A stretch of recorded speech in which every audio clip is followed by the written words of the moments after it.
Welcome back to the math warriors. आप लोग देख सकते हैं कि आज आपकी क्लास दूसरी चालू हो रही, जीके का डोज जो आप लोगों को दिया जा रहा। क्वेश्चन 10 होते हैं, लेकिन बताया कितना जाता आपको भी पता है। जो नए व्यूवर्स हैं, पहली बार इस वीडियो को देख रहे हैं, तो वो जरूर जो है इस वीडियो को देखें, समझें कि एक क्वेश्चन से कितने रिलेट कर मैं चीज़ें बताता हूँ, ठीक है। जिससे आपको क्या है, डेप्थ नॉलेज हो किसी भी क्वेश्चन से रिलेटेड, उससे कितने क्वेश्चन बन सकते हैं उस पर भी बात होती है, ठीक है भाई। तो चलिए शुरू करते हैं बिना किसी टाइम पास के। अगर आप लोगों ने चैनल को सब्सक्राइब नहीं किया है तो दोस्तों जरूर कर लें, ठीक है भाई। और बेल आइकन भी दबा लें जिससे आपको क्या है, नोटिफिकेशन मिले तुरंत। तो पहला सवाल जो इन्होंने दे रखा है, इन्होंने सिंपल सा दिया हुआ है कि निम्नलिखित में से किस नदी को सबसे बड़ा बेसिन कहा जाता है। तो ऑप्शन है आपके सामने, कावेरी, कृष्णा, गोदावरी, महानदी। तो आपको पता होना चाहिए, काफी फेमस क्वेश्चन है। कौन सा है भाई? गोदावरी, ठीक है। सिंपल सा है, तो आप बड़ा आसानी से आप कर पाएंगे, ठीक है, गोदावरी। लेकिन अगर हम अगला समझें, अब इसी में अगर और अलग क्वेश्चन किस तरीके से बन सकते हैं कि भारत का सबसे बड़ा कॉरिडोर कौन सा है। कॉरिडोर मतलब जानते हैं आप, गलियारा, ठीक है। गलियारा कौन सा है? तो वो है आपका, सुनते जाइएगा और लिखते भी जाइएगा, रामेश्वर मंदिर, ठीक है भाई। रामेश्वर मंदिर आपका सबसे बड़ा गलियारा है, ठीक भाई, कोई दिक्कत नहीं होनी चाहिए। भारत का सबसे बड़ा गुफा मंदिर कौन सा है? कैलाश मंदिर, ये भी आप लिख सकते हैं। जो मैं बोल रहा हूं उसको केवल सुनना है आपको, कैलाश मंदिर। भारत की सबसे बड़ी मीठे पानी की झील कौन सी है? आप मुझे बताइए, कहां पर है? तो वुलर झील कहां पर है भाई? कश्मीर, वुलर झील कश्मीर, ठीक है। भारत की सबसे लंबी सुरंग कौन सी है अगर मैं पूछ दूं, तो जवाहर सुरंग, जम्मू कश्मीर, 1.5 किलोमीटर, ठीक है भाई, 1.5 किलोमीटर है, ठीक है भाई। भारत का सबसे बड़ा कृत्रिम झील अगर मैं पूछ दूं, तो कृत्रिम झील जो है भाई, गोविंद वल्लभ सागर, गोविंद वल्लभ पंत सागर झील, वल्लभ पंत सागर झील, ठीक है। कौन सी? गोविंद वल्लभ पंत सागर झील। अगला क्वेश्चन देखिए, सबसे बड़ा रेगिस्तान कौन सा है? सहारा, ठीक है। सबसे बड़ा डेल्टा, सुंदरबन का डेल्टा, ये आपको पता होगा। सबसे बड़ा लीवर पुल कौन सा है? हावड़ा ब्रिज, कोलकाता का, ठीक है भाई। सबसे बड़ा रेलवे पुल अगर मैं पूछ दूं, सोन नदी का पुल है भाई, बिहार में। ये सारे क्वेश्चन यहां से बन के आए, ठीक है। उम्मीद करता हूं कि आप इससे रिलेटेड जितने भी क्वेश्चन बने वो आप समझ गए हो। अगला सवाल अगर मैं लूं, गुप्त शासकों द्वारा जारी चांदी के सिक्के क्या कहलाते थे? आप मुझे बताएं, गुप्त शासकों द्वारा जारी चांदी के सिक्के क्या कहलाते थे? ऑप्शन को आप पॉज भी कर सकते हैं। तो वो कहलाते थे आपके रूपक। क्या कहलाते थे भाई? रूपक कहलाते थे, जो कि ऑप्शन नंबर ए, ठीक है। और दिनार किसको कहा जाता है? दिनार और रूपक में लोग अक्सर कंफ्यूज होते हैं। जो चांदी के सिक्के थे दोस्तों, वो तो रूपक थे, और जो सोने के सिक्के थे गुप्त शासकों द्वारा, उनको दोस्तों कहा जाता था दिनार, ठीक है भाई। सोने के सिक्कों को कहा जाता था दिनार। और इसके बाद चांदी के सिक्के किसके उपलक्ष्य में चलाए गए थे? चंद्रगुप्त द्वितीय ने चलाए थे, ठीक है। ये चीजें थी। सातवाहन शासकों ने मुद्रा का प्रचलन किया, खास की, ये सारी चीजें की। तो ये सारे क्वेश्चन इससे बन सकते हैं, इससे ज्यादा रिलेटेड क्वेश्चन नहीं, और ना ही ज्यादा एग्जाम में प्राय पूछे जाते। ये मेन है कि गुप्त शासकों द्वारा जो सिक्के चलाए गए वो कौन कौन से थे। चांदी के सिक्के और सोने के सिक्कों में अक्सर पूछ देता है, ठीक है। अगला प्रश्न अगर हम लोग लें, अगला प्रश्न जो इसने दे रखा है, थोड़ा सा इधर करता हूं, हाँ। दिल्ली के किस सुल्तान ने अपनी सेना का प्रबंधन, दिल्ली के किस सुल्तान ने अपने सेना का प्रबंधन मंगोलों का अनुसरण करते हुए दशमलव प्रणाली से करने का प्रयास किया? तो सिंपल सा क्वेश्चन, अलाउद्दीन ने किया था, ठीक है, अलाउद्दीन खिलजी, ठीक है भाई। अलाउद्दीन ने एक और चीज की सेना के लिए, आपको पता होना चाहिए कि अलाउद्दीन ने सेना को नगद वेतन व स्थायी सेना की नींव रखी थी। किसको भाई? अलाउद्दीन ने सेना को नगद वेतन और स्थायी वेतन देने की रखी थी, ठीक है भाई।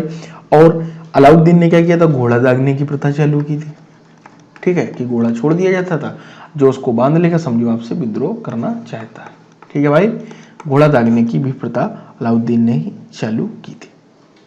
ठीक है, अगला अगर मैं आपसे पूछूं, अलाउद्दीन खिलजी ने सिकंदर सानी की उपाधि धारण की थी। ठीक है भाई, ये भी आपको पता होगा। ठीक है, और अगर अगला मैं आपसे प्रश्न पूछूं, काफी इंपॉर्टेंट है और एसएससी का फेवरेट क्वेश्चन है कि अलाउद्दीन ने अपने शासनकाल में मूल्य नियंत्रण प्रणाली को दृढ़ता से लागू किया था। मूल्य नियंत्रण, कि किसी भी चीज का मूल्य आप अपने आप से इतना बढ़ा नहीं सकते, उस पर नियंत्रण प्रणाली चालू की थी। ठीक है भाई, चलिए शुरू करते हैं अगला क्वेश्चन। शून्य आधारित बजट का क्या अर्थ है? शून्य आधारित बजट, आप बताइए, बजट पेश होता है हमारे देश में। ठीक है, तो शून्य आधारित बजट का क्या अर्थ है? शून्य आधारित बजट का अर्थ है मेरे भाई, बिल्कुल नए सिरे से बजट तैयार करना। कोई कॉपी पेस्ट नहीं, कोई पिछले वाला उठा के उसी को हल्का सा बढ़ा के करना, बिल्कुल नए सिरे से जो है, ठीक है, चालू करना बजट। अब शून्य आधारित बजट देन किसकी मेरे भाई? तो शून्य आधारित बजट जो है अमेरिका से लिया गया, अमेरिका की देन है। ठीक है, ये आप समझ लीजिए। लेकिन देखिएगा, यहां पर कंफ्यूज नहीं होना, शून्य आधारित बजट तो भाई साहब अमेरिका की देन है, लेकिन शून्य काल किसकी देन है? तो इंडिया की देन है। आपको पता होना चाहिए, जो संसद में होता है ना, प्रश्नकाल और शून्यकाल। तो शून्यकाल जो है वो भारत की देन है। ठीक है, शून्य आधारित बजट अमेरिका की देन है। दोनों बातों को आप अच्छे से समझ लें। ठीक भाई, ये मुद्रास्फीति का सर्वाधिक बुरा प्रभाव किस पर पड़ता है? मुद्रास्फीति का सबसे बड़ा प्रभाव किस पर पड़ता है? सोच कर देखिए, मुद्रास्फीति का सबसे जो बड़ा दोस्तों प्रभाव पड़ता है वो निश्चित आय की व्यक्ति, जिसकी आय एकदम कन्फर्म होती है कि भाई तुम्हारी मान लीजिए मंथली 20,000 रुपए। ठीक है, और मुद्रास्फीति जैसे ही हुई, ठीक है, तो तुरंत क्या होगा, आपकी चीजें भाई क्या होता है, मुद्रास्फीति है क्या, आपको ये भी तो बताना जरूरी है। मुद्रास्फीति में होता क्या है मेरे भाई, मुद्रा का मूल्य घट जाता है, जो करेंसी है, मुद्रा का जो मूल्य है वो घट जाता है मुद्रास्फीति में। मतलब वो डाउन मार जाती है, तो अपने आप क्या होगी भाई, महंगाई बढ़ जाएगी। जैसे ही महंगाई बढ़ी, बात को समझना, अब एक व्यक्ति की निश्चित है कि वो 20,000 रुपए ही महीने में कमा सकता। अब महंगाई तो बढ़ गई, उसकी उस महंगाई के हिसाब से तो ठीक थी, लेकिन एकदम महंगाई ज्यादा बढ़ गई तो उसको सबसे ज्यादा घाटा उसी को पड़ेगा।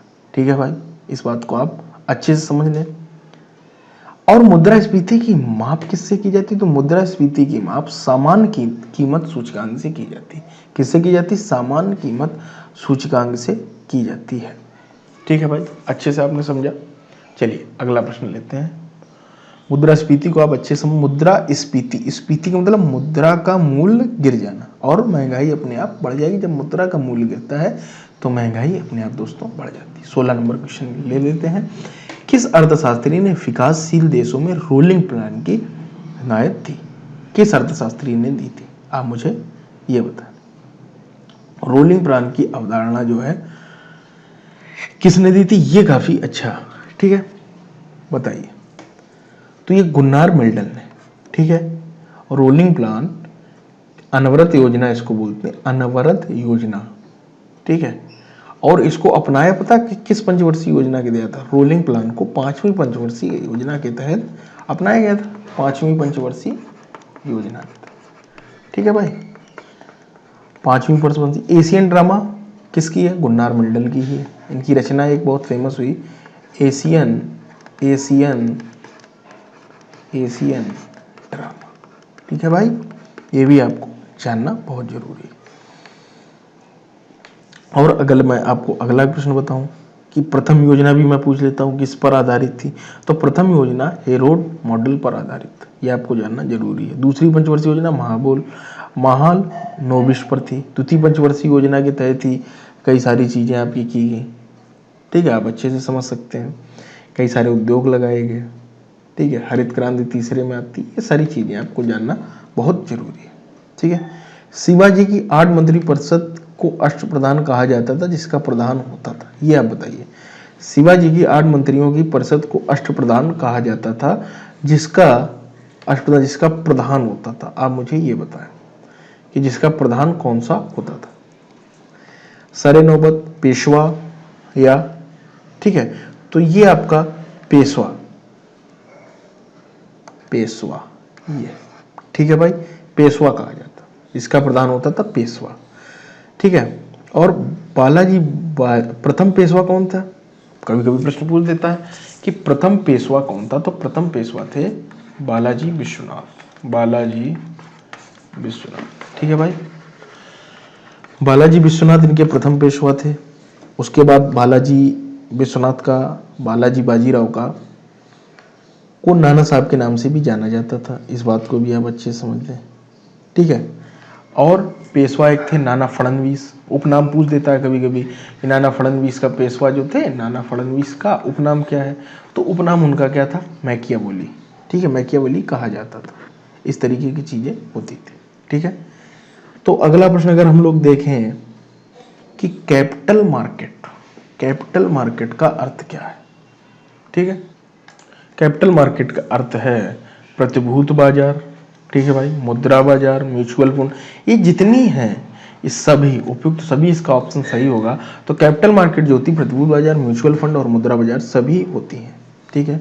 Ahmedabad stock exchange, Calcutta stock exchange, वर्तमान में कितने स्टॉक एक्सचेंज हैं, तो कितने हैं भाई, 24 स्टॉक एक्सचेंज है, ठीक है। और सेबी की स्थापना कब हुई, भारतीय प्रतिभूत एवं विनिमय बोर्ड, ये आपको पता होना चाहिए, सेबी का फुल फॉर्म क्या है, भारतीय प्रतिभूत एवं विनिमय बोर्ड। इसकी स्थापना कब हुई थी, 1988 में। पूछ देता है कि सेबी की स्थापना कब हुई थी, तो ये आपके लिए इंपॉर्टेंट, यहाँ से क्वेश्चन निकल कर आ जाता है, ठीक है भाई। अगले प्रश्न की तरफ अगर हम लोग चलें, अब क्वेश्चन नंबर 19 साइंस से क्वेश्चन है कि कार्बोहाइड्रेट निम्नलिखित में से किसमें नहीं पाया जाता है, ठीक है भाई।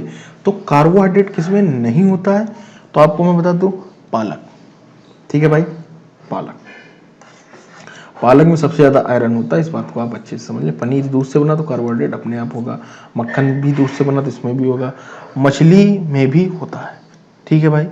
अब इसके थोड़े से बता देता हूं कि मछली के जो ये होता है, ठीक है, मछली के लीवर तेल में विटामिन डी पाया जाता है, ये पता होना चाहिए। ओमेगा 3 जो आप लेते हैं वो विटामिन डी का अभूतपूर्व स्रोत होता है, ठीक है। और मछली और मांस में सबसे ज्यादा प्रोटीन होता है, ये भी आपको पता है। आंवला में विटामिन सी पाया जाता है, ये भी आपको पता होगा। गाजर मूली में विटामिन ए पाया जाता है, ये भी आपको जानना जरूरी है। और जो टमाटर होता है, टमाटर, टमाटर में आपको बताना है कि क्या होता है, वीडियो पॉज करें, कमेंट कर कर बता सकते हैं। तो टमाटर में विटामिन के, टमाटर में आपका विटामिन के पाया जाता है, जो कि रक्त का थक्का जमाने में काफी मदद करता है, ठीक है भाई, अच्छे से समझ गया। चलिए अगला क्वेश्चन लेता हूं, डेटा प्रोसेसिंग का क्या अर्थ है, डेटा प्रोसेसिंग का क्या अर्थ है। डेटा प्रोसेसिंग का अर्थ है कि वाणिज्य उपभोग के लिए जानकारी तैयार करना। डेटा प्रोसेसिंग का अर्थ है कि वाणिज्य उपयोग के लिए ये वाणिज्यिक उपयोग के लिए जानकारी तैयार करना, ठीक है, इस तरीके से। और अगर मैं आपको पूछ दूं कि विश्व का प्रथम डिजिटल कंप्यूटर कौन था, तो कौन था भाई, यूनिवेक, यूनिवेक, ठीक है। और लेजर जो प्रिंटर है, लेजर प्रिंटर सबसे तेज गति का प्रिंटर होता है। लेजर प्रिंटर के बारे में भी आप जान लें कि लेजर प्रिंटर जो होता है सबसे तेज गति का होता है, ठीक है भाई। तो चलिए इसी उत्साह और उम्मीद के साथ जुड़े रहे मैथ वॉरियर्स के साथ। तो आज की इस क्लास को यहीं पर एंड करते हैं, ठीक है भाई। ये 10 क्वेश्चन आपने किए, 13 से 14 मिनट लगे मुझे, लेकिन आप देखिएगा कितने डिटेल एनालिसिस के तरीके मैंने आपको पढ़ाया, समझाया, सारी चीज़ें आपको बताई कि कौन कौन सी चीज़ें किससे रिलेट करती हैं, ठीक है भाई। तो इसी उत्साह और उम्मीद के साथ जुड़े रहे मैथ वॉरियर्स के साथ। बहुत ही जल्द अगला वीडियो आएगा, आप उसको भी देखें।